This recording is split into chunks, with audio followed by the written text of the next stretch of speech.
अब हम डिस्कस करेंगे इलेक्ट्रॉन ट्रांसपोर्ट चेन। बेसिकली हमारे पास मेटाबॉलिक इंटरमीडिएट जो होते हैं ग्लाइकोलाइसिस के, क्रेब्स साइकिल के, वो आपके पास इलेक्ट्रॉन्स डोनेट करते हैं।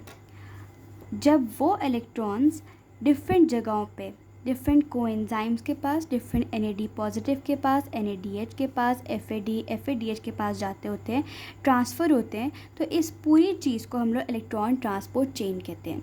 हमारे पास जब ग्लाइकोलाइसिस हो रहा है, जब क्रेब्स साइकिल होता है, तो कुछ इंटरमीडिएट्स प्रोड्यूस होते हैं। वो इंटरमीडिएट्स इलेक्ट्रॉन्स डोनेट करते होते हैं। जब ये इलेक्ट्रॉन ट्रांसफ़र होते हैं इन जगहों के ऊपर, कोएंजाइम में NAD पॉजिटिव, NADH, इन सब, इसको हम लोग कहते हैं जो ट्रांसफ़र हो रहा है इलेक्ट्रॉन का, that is electron transport chain. इसका जो मेजर पर्पस होता है वो ये होता है कि जब आप, इसका मेजर पर्पस है द प्रोडक्शन ऑफ ATP।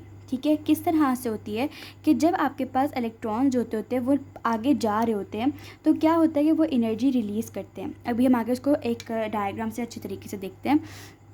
लेकिन जब आपके पास इलेक्ट्रॉन एक जगह से एक कोएंजाइम से दूसरे में, दूसरे से तीसरे में जा रहा है, तो आपके पास एनर्जी को वो रिलीज़ करते होते हैं।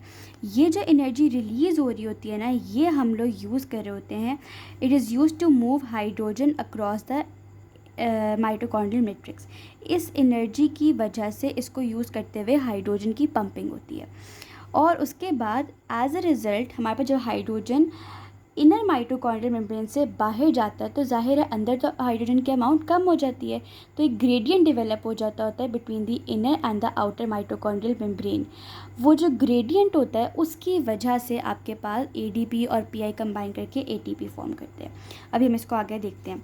फिर हमारे पास इलेक्ट्रॉन ट्रांसपोर्ट में कुछ कॉम्प्लेक्सेस हम यूज़ करते होते हैं। कॉम्प्लेक्स क्या होता है? ये प्रोटीन्स का सेट होता है जो हम इलेक्ट्रॉन ट्रांसपोर्ट चेन में यूज़ कर रहे हैं। कॉम्प्लेक्स 1, 2, 3, 4 और 5 होता है। जो 1 है उसमें NADH डिहाइड्रोजनेस है, उसमें हमारे पास NADH होता है, उसमें हमारे पास FMN होता है, उसमें हमारे पास आयरन और सल्फेट भी होता है। जो कॉम्प्लेक्स 2 है उसमें सक्सेट डिहाइड्रोजनेस है, उसमें हमारे पास FAD होता है और उसके अंदर हमारे पास आयरन और सल्फेट होता है। कॉम्प्लेक्स 3 जो होता है दैट इज साइटोक्रोम, उसके अंदर B आ जाता होता है, आयरन और सल्फेट होता है, साइटोक्रोम C1 होता है, B and C1।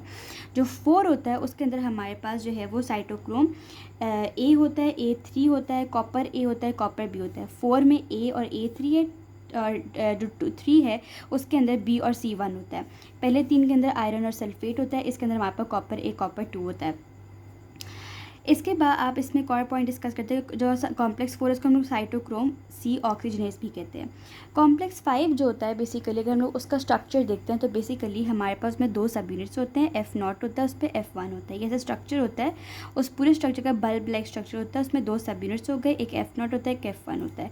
F0 is a rotator, F1 static होता है। अगर हम लोग F1 का स्ट्रक्चर बड़ा करके देखते होते हैं, तो ये हमारे पास F1 का स्ट्रक्चर है। F1 जो होता है उसमें हमारे पास 3 अल्फ़ा सब यूनिट्स होते हैं, 3 बीटा सब यूनिट्स होते हैं, उसमें एप्सिलॉन और गामा सब यूनिट भी होता है। इस पूरे के पूरे कॉम्प्लेक्स में F1 जो बना है उसमें जो गामा सब यूनिट है दैट इज़ ऑल्सो रोटेटेड, और जो बीटा सब यूनिट होता है उसके ऊपर हमारे पास ADP और PI अटैच्ड होता है।